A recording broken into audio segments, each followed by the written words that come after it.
What up, people? It's Nickopz here, and today I want to talk about the competitive scene for Mortal Kombat right now. And I honestly think the competitive scene is in the worst state it has ever been since this game has been out. Now, I'm going to bring up something right here. This is the pro event that just happened a couple of days ago. This is the kickoff of the Pro Tour event. And I'm going to show y'all how many Haviks were in top 16. We're going to scroll through here, okay? So the first one, I know that's no Havik. This is the second one, Havik. Then we go here. Havik in the third one. Havik in the fourth one. No Havik here. No Havik here. No Havik here. No Havik here.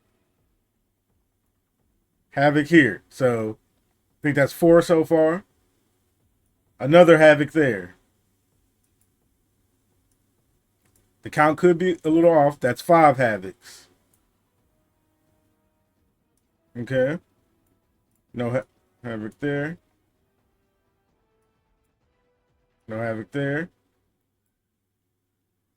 6 Haviks. 7 Haviks. 8 Haviks. What I'm talking about this is matches played by him.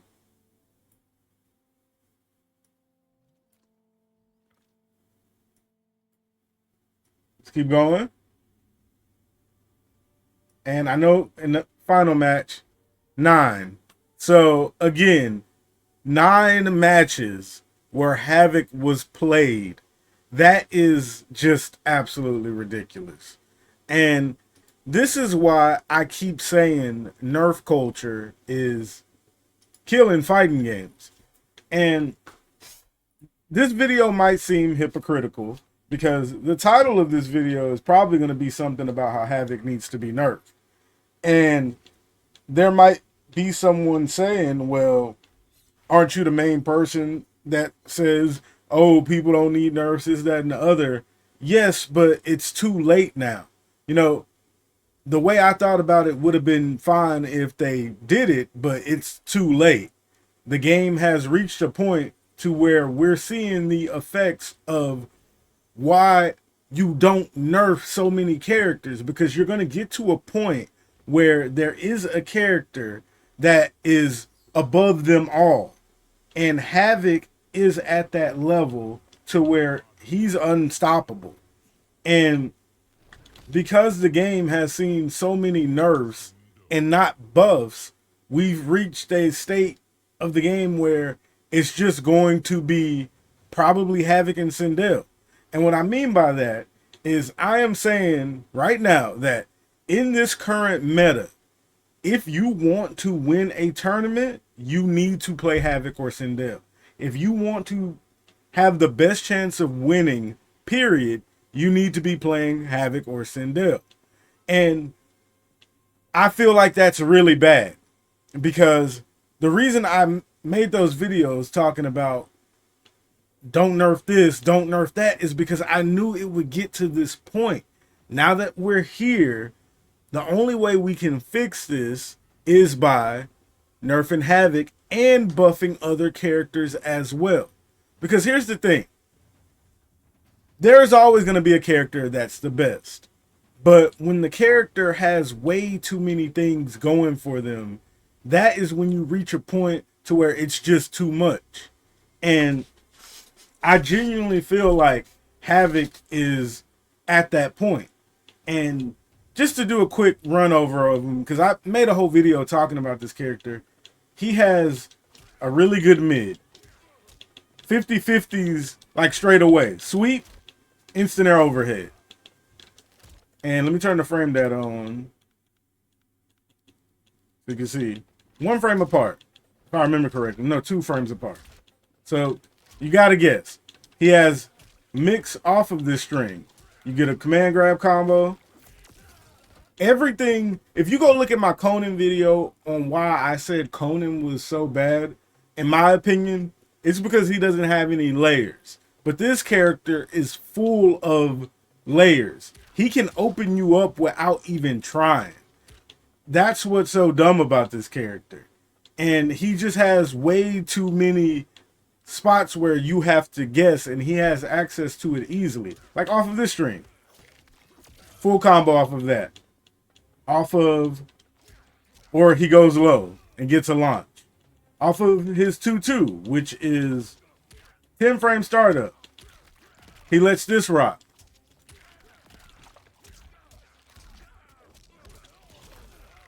And then you would finish the combo right there. Try it one more time. I think you delay, yeah, right there. That's off of an overhead. An overhead. Or he could just sweep, go low.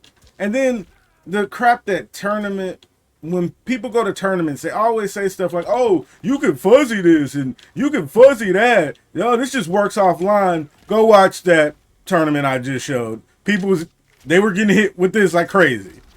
They were getting hit with that. So again, he can just, I showed 3 layers right now, how this character can just open you up. And then while having that, he gets access to a dumb, easy grab combo to where he can just do this. So while having all these tools, he also has crazy plus frames. Just to go over them real quick, his plus frames are just insane.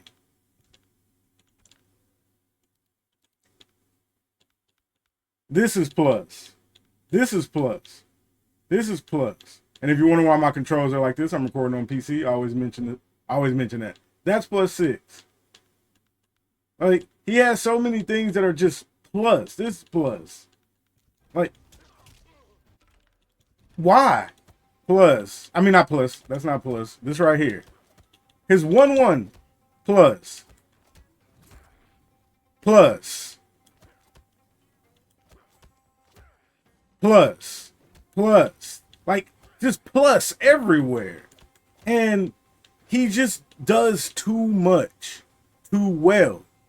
And we've got to the point to where there needs to be nerfs to this character, and other characters need to be buffed. They keep missing this part. Other characters need to be brought up, because the fact that we are at a point of the game where only 2 characters can win a tournament is terrible. And this is the problem with the NRS meta when it comes to a lot of games. And it's just really annoying because NRS games comp-wise have so much potential usually, but then they do something to mess it up.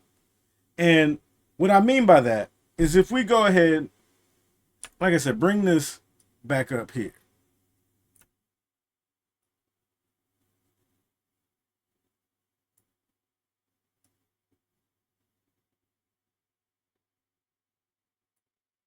So if we bring this back up here, the reason I say this is because NRS games, comp-wise, usually from like the past 2 games in a row, MK11 and now this game, they usually make good changes, but then they end up messing it up with a change that was just unnecessary.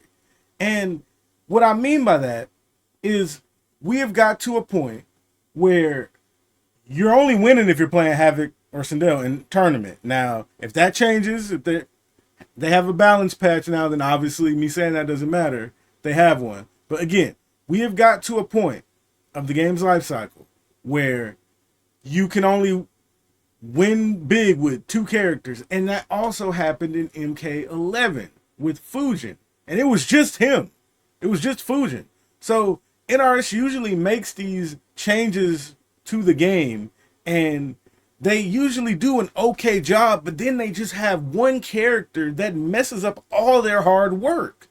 And they keep doing it game after game after game, and they just let the character rock for so long while having games that have 2-year life cycles. So then the games get looked at as a joke when they can just fix the problems right away. But they keep doing this thing where they keep creating a revolving door of problems because they never fix the main issue. And it's that they keep focusing on nerfs in their games instead of buffs. That is the problem. They are a nerf focused community, not community, a nerf focused company when it comes to the balancing department. And they just keep creating revolving doors of problems. People need to understand that there's always going to be a best. There's always going to be a top tier character.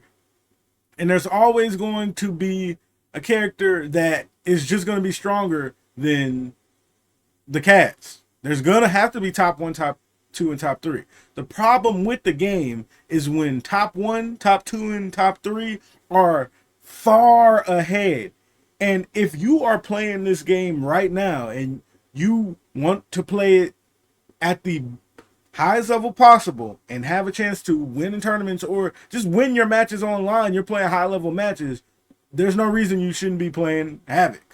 And that's not good because he does it all.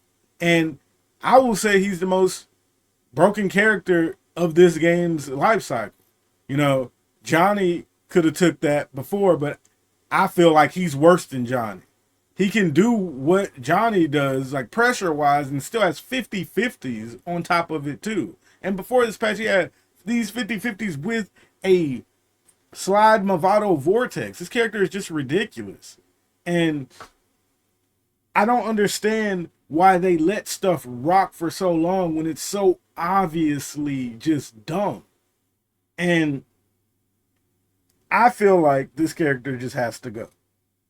The nerfs I would recommend to this character, I would say to start off, they gotta look into making him way more unsafe. The problem with Havik is I feel like he would be a good high risk, high reward character. Simple as that. And they need to make him that. They shouldn't make him a medium risk, high reward character.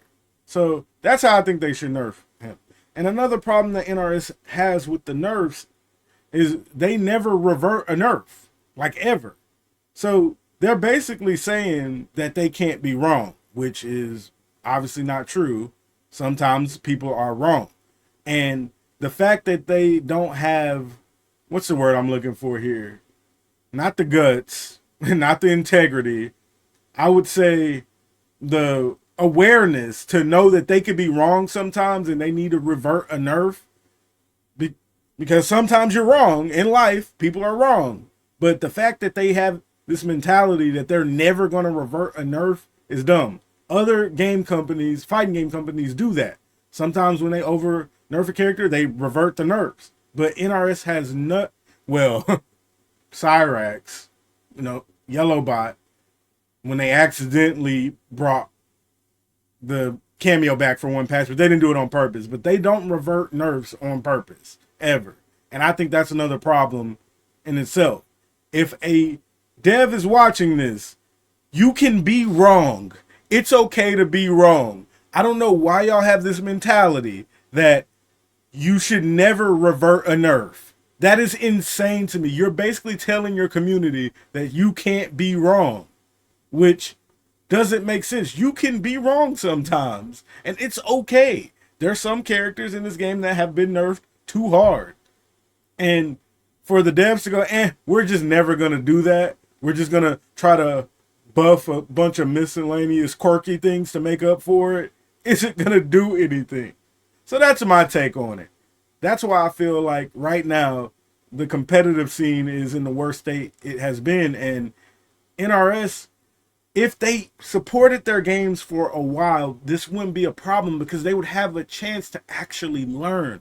But if y'all are only going to keep releasing games 2 years at a time, then y'all don't have time like all these other fighting games to just make these massive mistakes, in my opinion. So again, Havik got to go, or this game is just going to become another laughingstock of the FGC.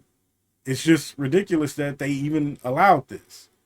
And I know what some people might say. Oh, well, if he takes over, then Sindel will be the best. Okay, that's fine. That's fine. I'd rather Sindel be the best than him. Because here's the thing about Sindel. A lot of people aren't going to play Sindel because Sindel does not mesh well with the way a lot of people like to play. She is not a popular character amongst like most players. She's just not. People don't like her. They find her lame. They don't play her that much. So if she's the best, oh freaking well, somebody got to be the best. And she's not the best to the point where she's high above like Havik. So if it got to be her, oh well. But again, I know some people might say she needs to be nerfed as well. If you think that, I'm not saying no. I'm just saying I would rather her be the best than Havik because people ain't going to play her anyway. You know, the only person that wins stuff with her is Sonic. Literally. Sonic. That wins, like, offlines, of course. So, and even online tournaments, she's kind of popular, but not popular like Havik.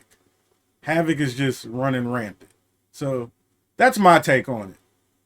I feel like if we had more characters that can fight amongst, you know, the tier of, I think a good place for a game competitively is when you can go, all right, I can see this many characters winning a tournament. I feel like 8, you know, around 7, 8, that's a good amount. Like when I can look at a game and go, I can see 7, 8 characters winning a tournament. I feel like that's a good middle ground comp wise. But this game, like I say, NRS games usually get to the point where it's only like 1 or 2 characters that can. But that's my take on it. I hope you all enjoyed the video. Don't forget to like, comment, and subscribe, all that good stuff. And Nickopz out.